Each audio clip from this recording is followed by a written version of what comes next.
Welcome to the Crunch McDabbles Show. The show. Crunch McDabbles Meta Show. The show about the show. I'm your host, Crunch McDabbles, and today we're breaking down the Keep on the Borderlands Conversion Project, Episode 1, Kobold Ambush. A party of adventurers makes their way through the woods looking for the fabled Keep on the Borderlands and gets bushwhacked by a colony of kobolds. We've got all the big hits, all the hit point dips, and a breakdown of all the action and strategy, so let's get down to it, shall we? Right off the bat, we have a heroic move by the Dwarf fighter. He rolled highest on the initiative, but he was way in the back at the start of the fight. In a great move, he spent all three of his actions to move up in front of the party. He did become the main target of those ranging kobolds, and he did go down from a kobold barrage from some nasty critical hits, but that move did suck up a lot of damage and a lot of attacks, which did allow the rest of the party to rally and at least not get smoked in the first round. It's a pretty simple strategy point and a good one to remember. A cleric can heal a damaged fighter, but a fighter can't do much once the rest of the party goes down. So the fighter or tank has to protect those that protect him. So if you're a fighter or if you're a tank, do the right thing, get up there and take those hits. Well, the Dwarf fighter made a great first round move. The Sorcerer made a classic error in the first round. The Sorcerer had his turn and moved up one stride. Then he turned and blasted two actions on a Ray of Frost cantrip. He did hit the kobold, and he did do some damage. The problem was he left himself standing in the open alone with two kobolds with loaded crossbows staring right at him. This kind of thing happens a lot. The combat starts, you see all those bad guys, and your first instinct is to lash out and do some damage. While in any combat you do have to do damage and hopefully stack it and take out bad mobs, players have to avoid the trap of getting too amped up and leaving themselves vulnerable for just a few points of damage. This is because if you get knocked unconscious, you can't do anything. You go from being a helpful and able to contribute member of the party to suddenly being a hindrance and in need of other players to use their actions to help you. So the rule of combat has to be, unless you're doing something heroic, like being a tank, taking some damage so others can live and do their thing, make sure you're going to survive until the next round so you don't become a hindrance. Sorcerer didn't do this. He should have moved up to join the party and safely stay behind the frontline bubble. Instead, he got peppered with crossbow bolts because he left himself standing right in front of two kobolds with loaded crossbows and subsequently took a dirt faceplant in the first round. Something to think about. For more strategy, check out the Dwarf in this move. The whole party was getting lit up at range by a group of kobolds with crossbows who were leisurely pouring out range damage. Now he had enemies in front of him, but instead of engaging the melees in front of him, he charged away from them toward the bank of ranged kobolds. By charging forward, he was able to disrupt this constant source of range damage and get three of the kobolds to drop their crossbows and draw melee weapons, all simply by using two move actions and a tiny bit of bravery. This changes the dynamics of the fight significantly. Great move by the Dwarf fighter, and a possible reason that sudden charge might be one of the best first level feats. A rogue executed sneak attack duties flawlessly. She literally followed the dwarf around the battlefield, getting into flanks and finishing off wounded enemies. Using this strategy, she ended up with 4 monsters killed, tied with the fighter.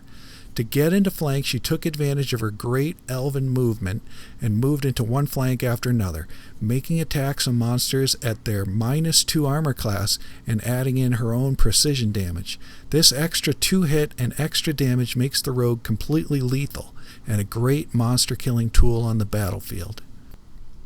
The two biggest hits of the day came back-to-back from the Dwarf fighter, slamming his axe in for 2 critical hits for 22 points of damage each, taking 2 16-hit point kobolds from full health to rest in peace status all on his own. Those big hits came courtesy of the dwarf's battle axe, but how much more damage would he have been able to do if he was two-handing his dwarven war axe? He wasn't using a shield at all, so he may as well have been letting it all hang out with the big axe. Anyways, solid damage from the dwarf fighter. The biggest heal of the day went to the Cleric, who dropped, who else? Yeah. who dropped a 3-action healing bomb on the party. All characters within range were damaged, and the Cleric rolled max healing on the die for a total of 40 player healing, and it might have even healed some of the kobolds, but I wasn't paying that close attention. The Healing Hands feat here, it's a really solid choice for Clerics, and I'm starting to see that Clerics can fill a really great role of tank healer pretty well because they have the shield block feat and they have good armor and they can heal like the dickens.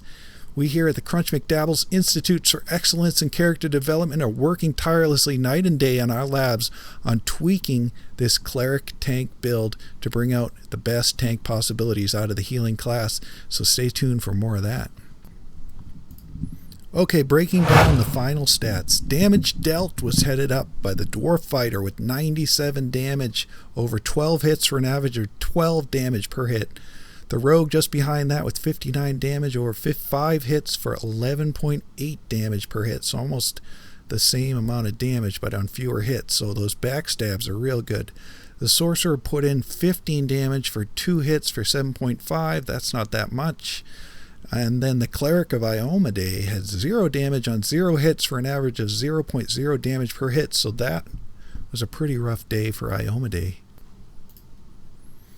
On to our tank stats. Damage taken. The Cleric led the way. And absorbing the most damage with a stunning 53 points of damage taken. That's on 8 hits. Some of them were big hits. 2 max damage crossbow bolts to name 1. The Cleric was knocked out 2 times throughout all that damage. Second place was the Dwarf with 49 damage, just behind, all while being knocked out only 1 time. A close third place with the Rogue, right in the mix with 42 damage taken and knocked out twice. And finally the Sorcerer took on just 16 points of damage, all in the first round, and all that damage accounted for his being knocked out that 1 time. For healing, the Cleric came in at 82 points of healing. The Sorcerer chipped in with the much appreciated, though significantly less, 23 healing for the encounter, but that's not bad for a Sorcerer. Finally, the Kobold Scouts, were they effective? Pretty much. 160 points of damage dealt. That's huge, but there were 8 of them. Each hit, they averaged 5.7 per hit, so that seems about right. The highlight for the Kobolds was this. 1 Kobold just murdered three people, 1 person twice. This little fellow walked up to the Cavern Elf Rogue, fired the crossbow right in her face and downed her. But that wasn't it. 2 rounds later, the same Kobold took out the Rogue again and then the Cleric in 1 round. So in 3 rounds it took out 3 party members. There was actually a point where this Kobold looked like it might murder the whole party, but the Dwarf finally killed him. And that was the Keep on the Borderlands Chapter 1 Kobold Ambush on the Crunch McDabbles Meta Show, the only show about its own show, where we break down Keep on the Borderlands conversion to 2nd edition and show you the highlights of the encounter.